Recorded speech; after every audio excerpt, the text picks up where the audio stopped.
Hi, I'm Ariana Albano, and we're here with West Side Legacy Stories with Evelyn White. So, Evelyn, to start off, when did you move to West Springfield? I have lived here all my life, except for 6 months when I was first married back in 1956. And where were you? Where were I? What? For the 6 months, like. Oh, we lived in Springfield in an apartment. Oh, okay, that's cool. So, can you tell me about your childhood, like what your chores were? I grew up on Sykes Avenue, and it was kind of country at that time. The road was a dirt road. Didn't have a whole lot of chores to do other than keep my room straightened out and help my mother in the kitchen. I had 2 brothers, and they took care of the yard with my dad.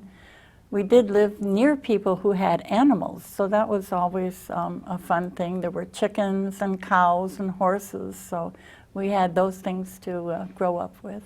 That's cute. So, where'd you go to school? I went to the old Tatham School right on Route 20 that is now apartments. And there were 6 rooms, 1 room for each class. So it was grades 1 through 6. There was no kindergarten, and there was no gymnasium and no cafeteria.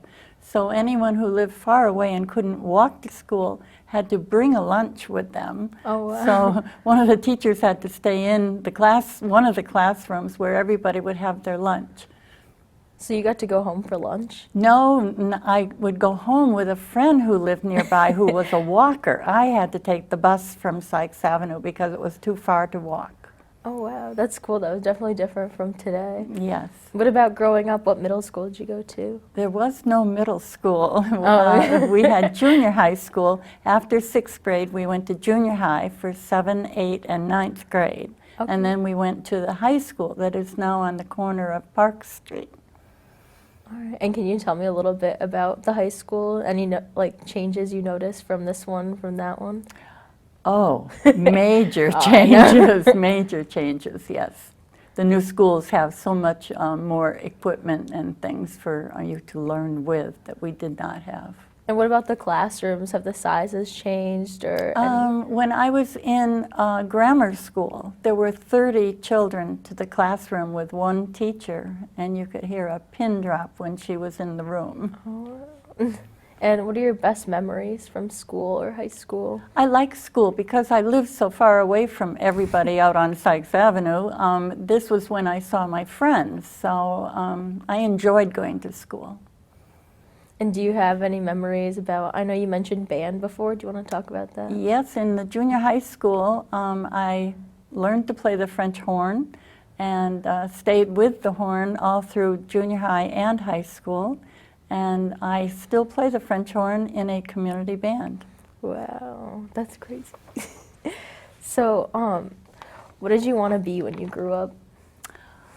Oh, that's a good question, because it didn't turn out the way I thought it was going to, of course. That's the best story. I took the business course. My folks had lived through the Depression years and through World War II, and I was encouraged to take some courses so that I could get a job when I got out of high school. Mm-hmm. And I had a wonderful job at Worcester Federal Savings Bank on Main Street in Springfield. But I was not really happy with the job, although it was a very good job. And then before I knew it, I was married and having a family, fortunate to stay home with the family while my husband worked. And later, when my children were, let's see, I think my youngest was in junior high, I decided I would go to nursing school. And so I did. And I spent 10 years at Bay State Medical Center nursing. That's cool. So what has your life taught you? Is there any lessons that you learned along the way with that? Because that's a lot of stuff. There's definitely. Yes, but if you really want something, you really can go for it, and you can get there. Yeah. Okay. So you mentioned you had pictures of a flood. Would you want to talk about that? Yes, 1955. It was August, I believe, and we had had something like 11 days of rain, and the Westfield River flooded in the area where I lived. And so the Pawcatuck Brook overflowed, and the pictures that I've brought with me show the field that was Adam's nursery, where they had baby plants and things growing, all completely flooded, and the waters were up to the railroad tracks. Wow. And do you know how many houses were damaged in that? Only the one house that was in the lower area of our street on Sykes Avenue. Wow. The first family that lived there was the Moores, and their granddaughter, Mary Lou Ferris, was my best friend. Oh, wow. And can you tell me about her? Mary Lou was 1 year younger than myself, and we, of course, only had 2 streetlights on the street, and when it was getting dark and the streetlights went on, of course, then she had to go home. We couldn't play anymore. That's so cute. And do you still talk today? No, she lives, I'm not sure where she is. She has moved around quite a bit, and so I'm not sure where Mary Lou has ended up. What about any other friends from school or when you were younger? Yes, our class, our high school class, gets together twice a year, once in the fall and once in the spring, and we have a little luncheon here in town. That's crazy. And you say a lot of people show up? Well, we usually have around between 20 and 25 people show up, which is, I think, a pretty good group. Yeah, that's crazy. Okay. So you mentioned that your husband, there was a story that connected him to the flood. Oh, yeah. Do you want to talk about him with that, or? That I can. Okay. During the flood, there was a lot of overtime for telephone workers, and my boyfriend at the time was working at the phone company, and he was working a lot of overtime, and consequence of that was I was able to put on my finger a diamond ring. And we met on the town common right here in West Springfield after the Memorial Day parade.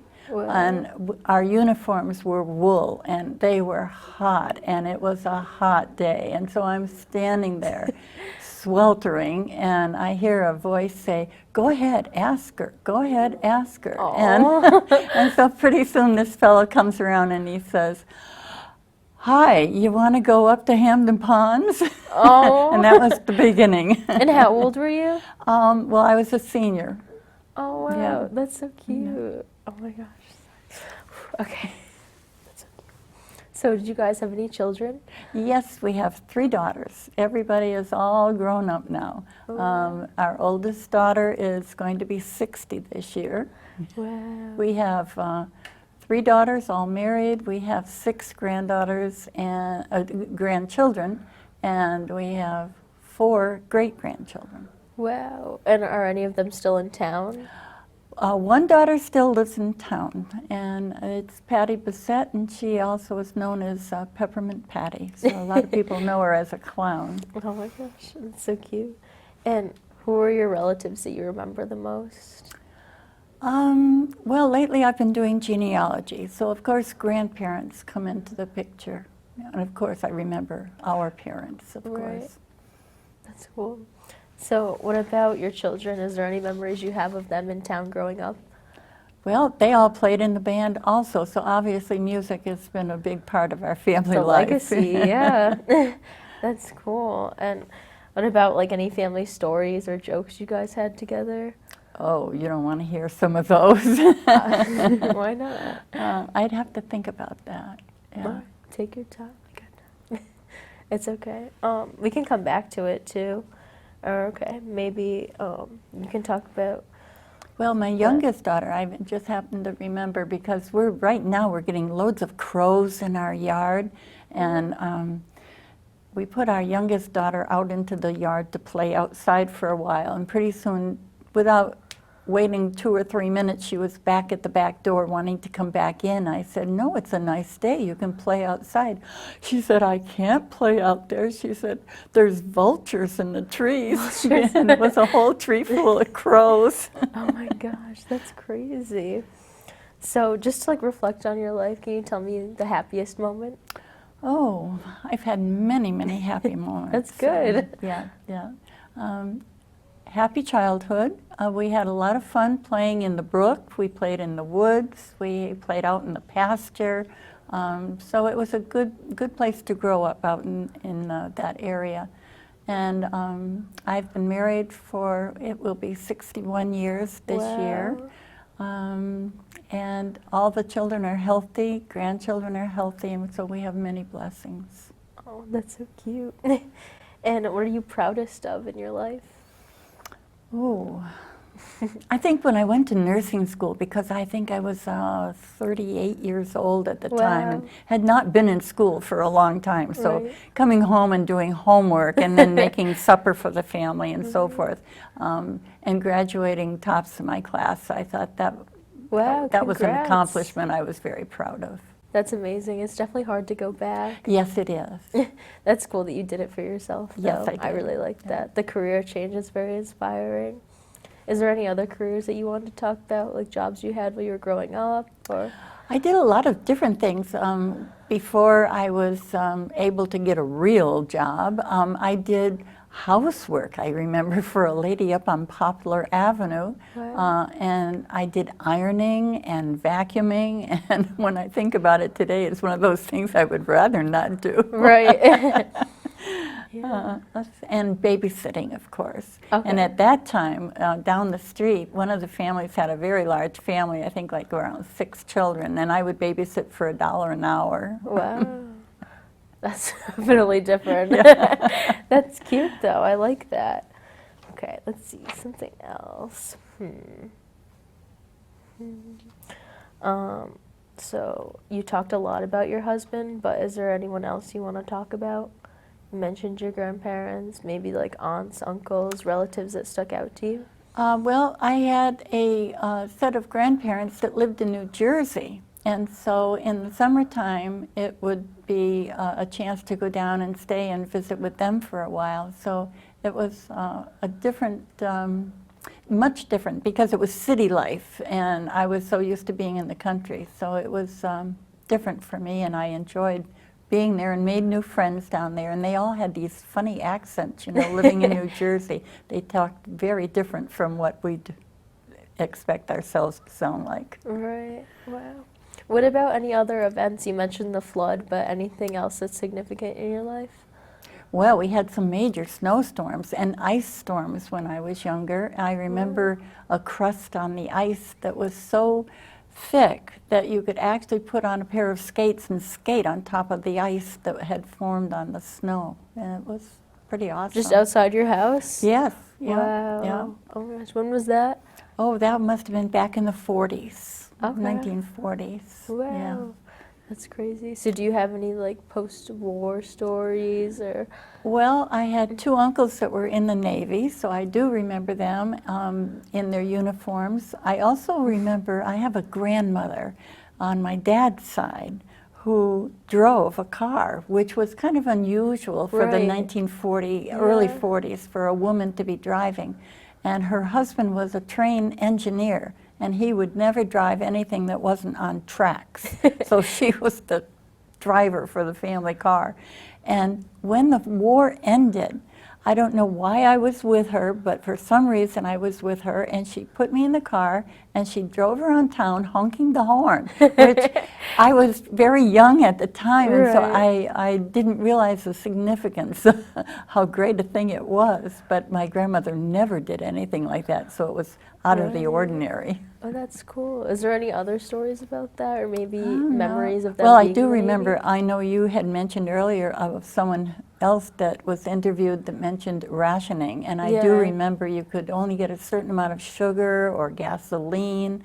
My dad put our car up on cement blocks because he couldn't get tires for it. So he had to go without a car and had to take a ride with someone else to get to work. What about clothes during that time? Clothing. I don't remember much about clothing. My mom sewed, so we always were furnished, at least me, being a girl, I was furnished with clothing, but she didn't sew for the boys so much. Yeah, that's weird. So what would you do if you were rationing and say you couldn't get sugar and you really needed the sugar? What did you guys do? There was, during the war years, a thing called, what was it, saccharin that came along that is an artificial sweetener that we now know as Sweet and Low, but that came during the war years. And I remember putting saccharin into packages of Kool-Aid to sweeten it. Oh, wow. Are there any other things that you remember having to do something else? No, because I really wasn't affected. I wasn't driving Right. and I wasn't doing the cooking, so I wasn't so much affected by it. You were happy. Yeah. Definitely. What about any other jobs or early memories before we wrap that up? Let's see, don't remember anything else. It's okay if you don't. It's fine. Well, I grew up in a little tiny house. Yes, the picture. And now I live in a great big house, which is one of the historic houses in town. It's on Cayenne Street, and it's the big brick house. So now I have a 12-room house. Oh, I know exactly where you live. Yeah. That's funny. Yeah. That's cool. Was that a big change for you? That was a major change for Right. us, yes, because before that we had built a house on Herman Street, which was a regular 5-room ranch house. And we moved from that to the big old historic house that has required nothing but work since we've been there, but it's a lovely old place. And what about, so I know the house is definitely a big thing in your family now because Yeah. it's so valuable with like the memories and how Yeah. old it is, but is there anything It else was in your built in family? 1799, so it's over Wow. over 200 years old. That's crazy. Yeah.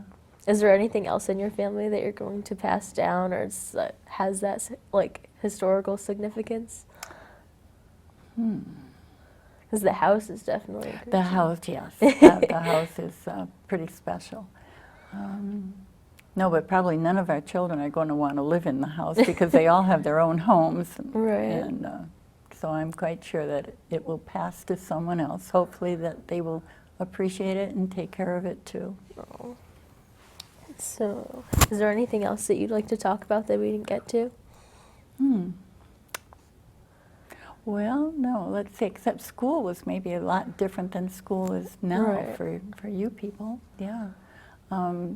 Chatham School, like I said, we only had the 6 rooms for the 6th grades, and that was it. If there was snow, there were no snow days. We went to school. If you could get to school, there was going to be school. Someone would be there, and then sometimes it would be a combined class because your teacher Right. didn't arrive, and so that was fun too. Okay. What about band? Is there any more memories you wanted to share? Oh, band, of course. We always had a wonderful time in band. Mr. Abbey ran the band like a military outfit. He was pretty strict, but we enjoyed having him for a leader. He was very good. And we made many band trips, went to various places. Went to Washington, D.C. several times. That's and, cool. It was interesting. And I know you said you still play now, but was there another time where you started playing again? Well, it was a long time. There was a long hiatus when I did not play, and then one day I happened to just mention to my husband, I wonder if I could still play a French horn. And that Christmas under the tree, there was a French horn. Wow. So I played at home, of course, by myself, but it's not too much fun playing all by yourself. So Right. eventually I found a group that I could play with and have stayed with them now since, it's been a long time, since the 90s. Was it hard to pick it back up again? To begin with, yes, definitely. But after practicing, you know, it comes back to you. Wow, that's so cool. Definitely. How about volunteer time? Yes, talk about it. Yes. Totally. What did you do for your volunteer hours? I spent 35 years at Starleton Village as a volunteer in many capacities. I did fireplace cooking because my old house has a fireplace that I can cook in. I learned to do that at Sturbridge and came back to home and called up June Cook to see if she would like to have someone that would cook in the fireplace down at Starleton. So I did that for many years and also worked with a school program, what is called Look Back. That's cool. And what else do you do with the kids besides the cooking? Well, we teach the little girls how to sew, which is always an experience. They sew to their aprons and they sew to their dresses, and we have to get them unsewn. And also I learned to spin, so I would show them how to spin and card wool.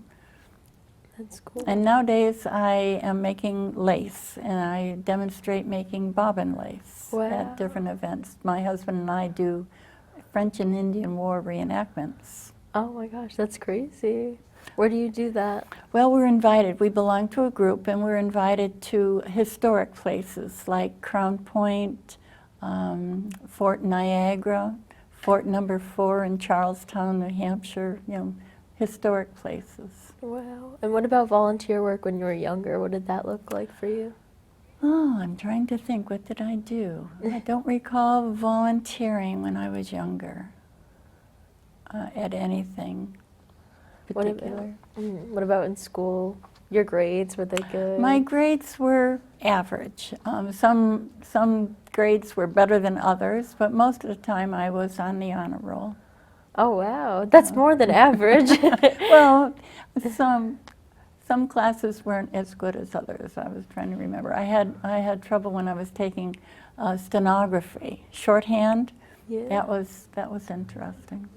Wow. Learned to do that. Still can do that. It's funny how those things will stay with you. Like riding a bicycle, you'll never really forget. Right. So what's your first memory you have? I think my earliest memory is when I was 3 years old.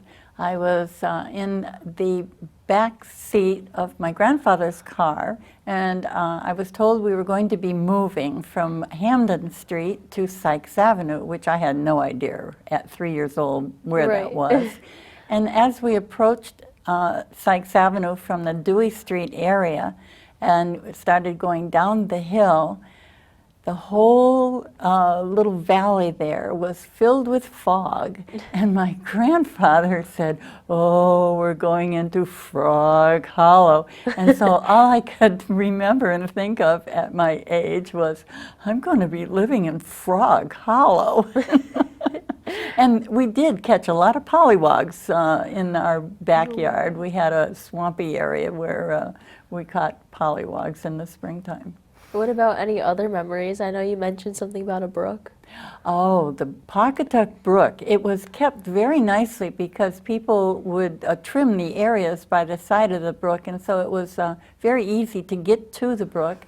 And oh, I don't know how old I was, but I had a pair of skates, and the brook was frozen, and Mary Lou Ferris and I took some dining room chairs from her mother's dining room, and we took them down to the brook, and we held on to the chairs as we learned and taught ourselves how to skate using them for balance. And I'm sure her mother could have probably not been too happy with us children. Well, you had fun. So But we had fun, and we learned to skate. And later on, when I was in junior high and high school, the tennis courts at Mitnick Park would be flooded during the wintertime, and they would have lights and music and a little house with a stove where we could go inside and get warm, and we could skate on the tennis courts. Wow, that's awesome. So what about any clubs or interests you have going? I'm a member of the West Springfield Historic Commission, which is a very active commission here in town, and I hope the people appreciate what we are trying to do to keep some of our historic areas for the future generations. And what are some of the things you guys do? Well, we like to, I have in the past taken the directories from the library and had them rebound, because those are great reference books for people that are looking up things. We also, let's see, I'm trying to think of some of the things we've been involved in. We've been involved with Bear Hole Reservoir, doing tours up there, part of the tours. And we also are now very much interested in the parsonage that has been bought by the town on Elm Street, and also the house on Altamont that is hopefully going to be part of Mitnick Park. Wow, That's awesome. Is there any other things you wanted to talk about or think of? I'm trying to think if there's anything else. That's fine. I just didn't want to cut off if you didn't have anything. Do you have any more questions? I think we gone over everything, unless you want something Very good. else. No. Are you sure? No family? Family, I'm very proud of my family. Everyone is doing well, which is good. Nobody's in jail, and that's always a good thing. My oldest daughter is a bank manager, and my middle daughter is a registered nurse. She's a school nurse in Southwick. And my youngest daughter is a teacher, so they're all self-sufficient women. Wow, yeah, girl power. Yeah. That's Go for it. awesome. Yeah. And my husband has been retired since 1989, and so Wow. he retired when he was 54. So we have enjoyed many, many years with traveling and doing all kinds of things. Right. Awesome. Yeah. And I'll be leaving shortly on a Viking River cruise. Wow, those are cool. Yes, yeah. Oh my gosh. Thank you for coming, Evelyn, and being a part of West Side Legacy Stories. It was my pleasure to be here.